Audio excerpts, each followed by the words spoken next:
Morning guys, welcome to my new blog. আরও একটি সুন্দর ইন্ডিয়ান এগ্রিকালচার বা আমাদের ওয়েস্ট বেঙ্গল এগ্রিকালচার নিয়ে আরেকটি দারুণ ভিডিও নিয়ে চলে এসেছি আপনাদের মাঝখানে। বিকজ আমি কিছুদিন আগে যে আমাদের ধানের জমিতে আমরা স্প্রে করছিলাম বা সার দিচ্ছিলাম, রাসায়নিক পদ্ধতির জিনিসগুলো দিচ্ছিলাম, আর সেই ফসলটি কিন্তু আজকে কেটে নিয়ে বাড়ি যাবো। বাট সেই ফসলটা কাটবো কী দিয়ে? দেখছেন এত বড় একটি যন্ত্র আমাদের সামনে দাঁড়িয়ে রয়েছে, harvester king pro 2025 new model. আর এই মডেল দিয়ে কিন্তু আজ আমরা সেই ধানগুলো কেটে বা হলার করে বাড়ি নিয়ে যাবো। আপনি লাস্ট পর্যন্ত দেখবেন ভিডিওতে। তাছাড়া এই গাড়ির ব্যাপারে, এই মেশিনের ব্যাপারে আমি কিছু আপনাকে হয়তো তথ্য দিতে পারবো না, বিকজ আমি এই মেশিনের ব্যাপারে ততটা নলেজ নেই আমার।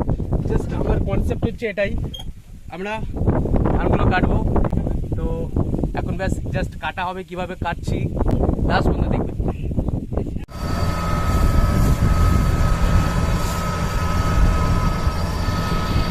এর সাউন্ড কিন্তু প্রচুর হচ্ছে গাইস, হয়তো আমার সাউন্ড আপনি শুনতে পারবেন না ক্লিয়ারিটি, যেহেতু মাঠে হাওয়া হচ্ছে প্রচুর, আর এই মেশিনের কিন্তু প্রচুর সাউন্ড।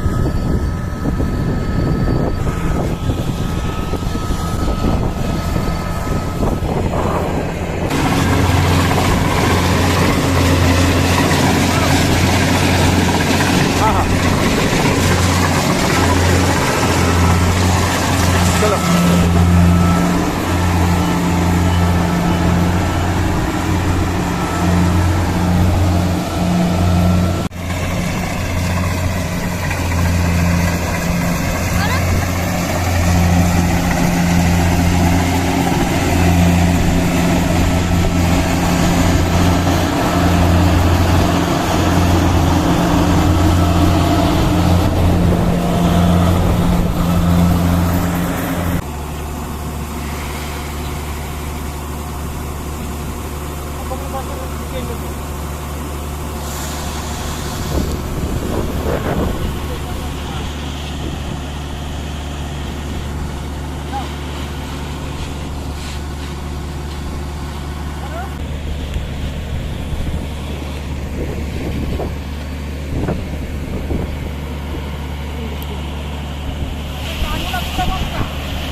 ফাইনালি আমাদের ধান কাটা হয়ে গেল।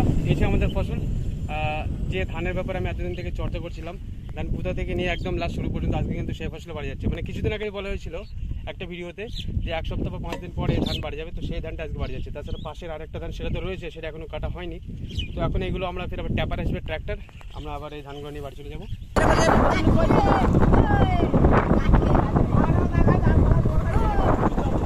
তো ফাইনালি ফসল এখন বাড়ি যাচ্ছে আমাদের ধান। আর আপনি হয়তো সমস্ত কিছু বুঝতে পেরেছেন, ধানের প্রথম প্রসেস থেকে একদম ফসল বাড়ি আসা পর্যন্ত। এখন ট্যাপারে করে বাড়িয়ে যাচ্ছে এই ফসল।